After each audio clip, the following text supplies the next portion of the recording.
Last season, across the U.S., the majority of farmers market vendors walked away with under $200 profit per market day, even when their booths looked full. Meanwhile, a minority, maybe 10 to 15%, are clearing $600, $800, and even $1,200 per market. The difference isn't luck, it's product selection and workflow. Most farmers market advice is based on vibes, not numbers, but a farmer's market booth is a bottleneck business. You get one table, one day a week, and a few hours to make your week's revenue. So we have to evaluate products differently. Yield doesn't matter if it doesn't sell. Pretty crops don't matter if they don't turn fast. And nothing counts if the labor only works when you pretend your time is free. Here's the rule we start with. If a product can't make at least $450 to $900 per market day, it doesn't make the list. Because the math that matters is revenue per square foot and revenue per hour of labor. So here's the baseline calculation we use. Net profit equals gross sales, minus inputs, minus your market fees, minus labor, and we value labor at $20 an hour minimum. If profit disappears as soon as you pay yourself, that's not a business, that's a hobby someone is subsidizing. The most profitable market products all share the same three traits. They sell out weekly, they fit into customers' normal routines, and they can be harvested, washed, and packaged, and sold in a repeatable system. And that brings us to the product that dominates small acreage markets nationwide, quietly, reliably, year after year. Number 9. Bag Salad Mix. Bag Salad Mix looks simple, but it is one of the highest performing crops per square foot that a small farm can run. Not because it's exciting, but because people buy it every single week.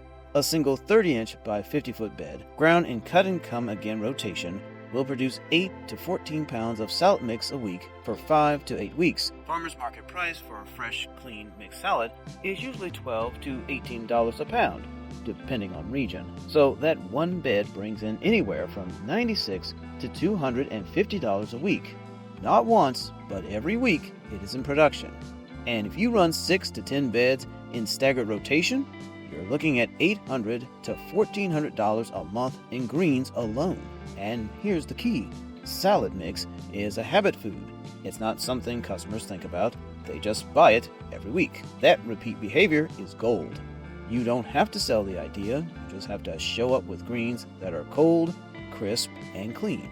Where most growers fail is not in growing, it's post-harvest handling. If your greens bruise in the wash, if they wilt during transport, if they go slimy by tomorrow morning, you're done.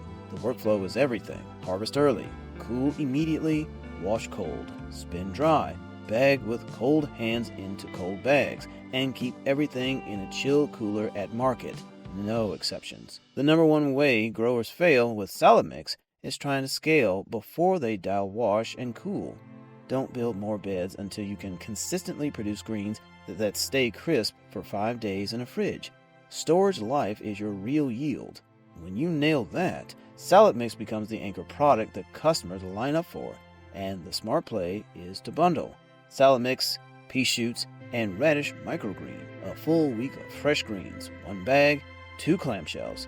It triples the average market ticket for $6 to $18 or more. This is not about hype crops. This is about steady, weekly revenue, the kind that makes a farm financially real. Number 8. Microgreens.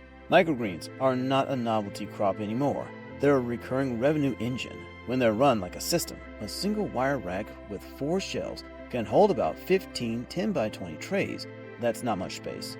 The footprint of a closet. But those 15 trays routinely generate $350 to $1,200 a week, depending on what you grow and who you sell to. Sunflower, pea shoots, radish mixes, and micros with strong color and crunch will always outsell delicate frills. But here's the part most growers overlook. Microgreens are subscription-based agriculture. Restaurants don't experiment. Once they find clean, crisp, consistent greens, they reorder every single week because their plates, their menus, and their dining experience depend on reliability. There is no price shopping when you are the trusted supplier. The weak link isn't growing, it's sanitation. If your trays, racks, or harvest tools aren't spotless, you'll get mold, rot, or bacterial film, and the entire system collapses. So microgreens are a process business, not a gardening hobby. Tray prep identical every time. Seed density measured, not guessed. Harvest blades sanitized between cuts, and cold storage locked in immediately after harvest. If you can follow that level of precision, microgreens turn into what most farms desperately need: predictable, weekly income, not gamble-based harvest income. This is the difference between hoping to sell something at market and knowing cash flow is coming before you plant. Before we get to the next one, we want to mention there is a new app that is basically a farmer's market in your pocket called Red Hen. Farms list their inventory and set if they want to do pickup, delivery, or shipping, and customers can shop anytime from their phone. Farmers markets are a great place to connect, but why not connect all the time? Now, on to our number 7 pick, cut flowers. Cut flowers are one of the most misunderstood profit streams in local agriculture. People think it's about growing flowers. It isn't.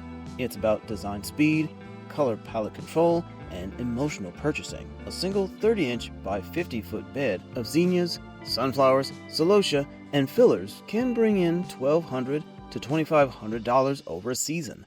Not because the stems are expensive individually, but because customers will happily pay $15 to $35 for a bouquet that looks intentional. Here's the key: flowers don't sell by variety, they sell by composition. If your bouquets look wild, cohesive, and natural, they will sell out in the first hour. But if they look stiff, mismatched, or overstuffed, they will sit on the table no matter what they cost. This is not a plant business. This is art plus logistics. Grow your focal flowers, grow your fillers, grow your greenery, and on market morning, arrange fast, while everything is still cool and hydrated. Speed is your margin. A grower who makes a bouquet in 90 seconds makes money. A grower who spends 6 minutes on a single bunch is working for free. And here's the advantage most people miss. Flowers don't spoil overnight the way produce does. You have more sell-through time, more buffer, and more flexibility.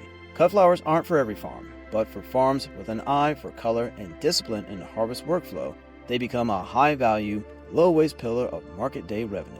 Number 6. Bouquet mushrooms. Bouquet mushrooms are a precision crop with high repeat demand, especially if you sell to restaurants. A 4-tier grow rack inside a small tent can produce $250 to $700 a week in retail value. Not acres, not infrastructure, closet space. Oyster mushrooms move the fastest. They're familiar. Chestnut and lion's mane bring the highest margins. They feel premium. Right now, typical farmer's market pricing looks like this. Oyster, $8 to $14 per pound. Chestnut, $12 to $18 per pound. Lion's mane, $14 to $22 per pound. And here's the leverage point: chef's talk. Once one restaurant trusts your consistency, firmness, no soggy caps, no off aromas, they tell the next. You're not selling mushrooms, you're solving a sourcing problem. But mushrooms are not forgiving. Contamination, humidity swing, and airflow mistakes will wipe out a flush overnight. So the way you win here is simple. Grow one species at a time until your environment is dialed in. Get your tent humidity, sterilization workflow, and harvest timing identical every cycle. Once the system is clean and repeatable, then, and only then, scale SKU variety. Bouquet mushrooms are not a gamble crop. They are a standardized workflow, and when the workflow is dialed, the income is steady. Number 5. Pastured eggs. Pastured eggs are profitable only when the feed bill is controlled. The reason most egg operations fail is because they try to feed chickens like pets. The profitable farm feeds chickens like conversion engines. If you buy standard feed and collect eggs, you break even. That's why so many small farms think eggs don't pay. But pasteurized, soy-free, corn-free, rational eggs, those sell for $7 to $12 a dozen every single market day. And customers stay loyal for years. The trick is feed offset, not volume. Feed offset looks like black soldier fly larvae bins converting food scraps into protein, butcher shop offal processed into calcium and fat, sprouting grain systems increasing digestibility, rational forage corridors that keep chickens on live greens and bugs. Here's what the math actually looks like. 80 hens laying consistently, $260 to $540 per week at farmers market pricing. If you rely on bagged feed alone, maybe $40 a week profit, if that.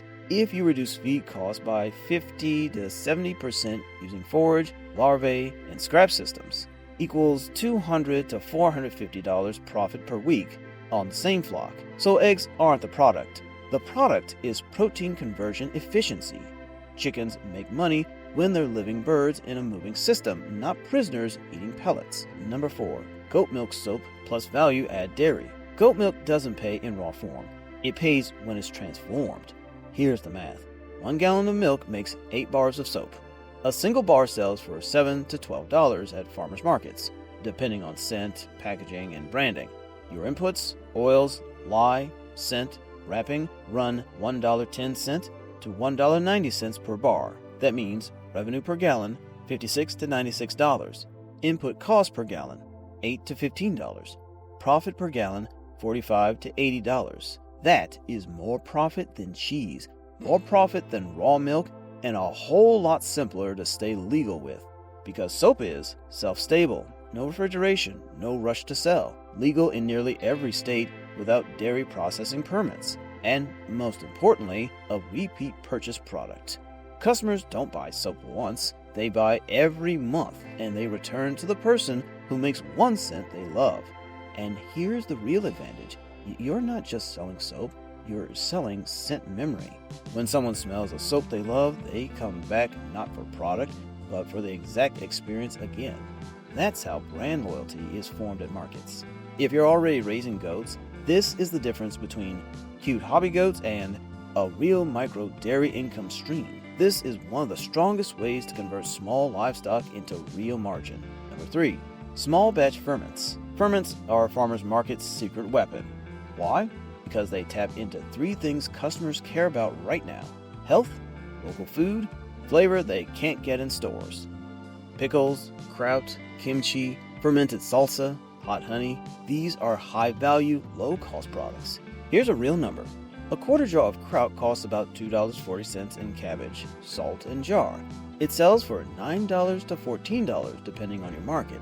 That's $6 to $10 profit per jar. And unlike fresh produce, they won't wilt, they don't need refrigeration and storage, and you can make them in winter when garden revenue dries up. That means seasonal farms stay profitable year-round. But the real magic is sampling. If you want to sell out, bring small wooden tasting forks and a 12-second script. Don't ask, "Do you want to try?" Say, "Here, try this. Tell me what you taste first." People love to answer questions about themselves more than talk about food. When customers taste something new in person, they buy. And once they buy, they come back to refill. Because ferments are a staple food, not a novelty. This is how you build loyalty at a farmer's market. Not with kale, with repeatable flavor. Number 2. Herbal salves, tinctures, tonics. Herbal products are one of the highest margin categories at a farmer's market, and one of the most identity building. They turn your booth from someone selling produce into someone with a point of view. Here's the math. A 2-ounce salve typically costs about $1.80 in beeswax, oil, herbs, and tin. It sells for $12 to $18 depending on presentation and story. That's a $10 to $16 profit per unit. And customers don't buy these once, they buy them again and again. Because when someone finds a salve or tincture that works for their hands, their sleep, their stress, they stick with it.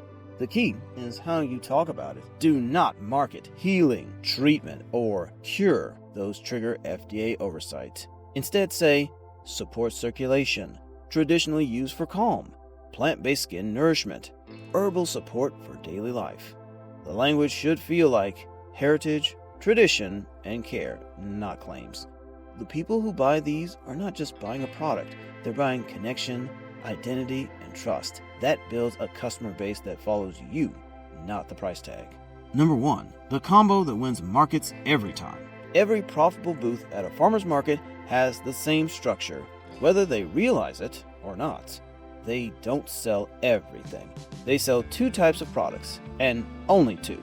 A weekly staple, something customers buy every single week. Salad mix, eggs, microgreens, mushrooms. These create steady revenue.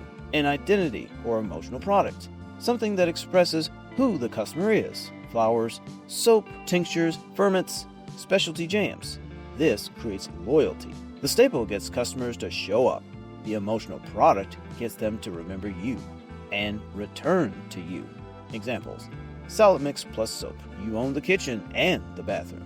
Eggs plus flowers, you become part of breakfast and the dinner table. Mushrooms plus kimchi, you own the flavor conversation every meal, every week. This combination is what turns a table at the market into a farm people ask by name. It's not about volume, it's about frequency plus loyalty plus identity. That's how you build a lined-out booth and a wait list before the season even starts.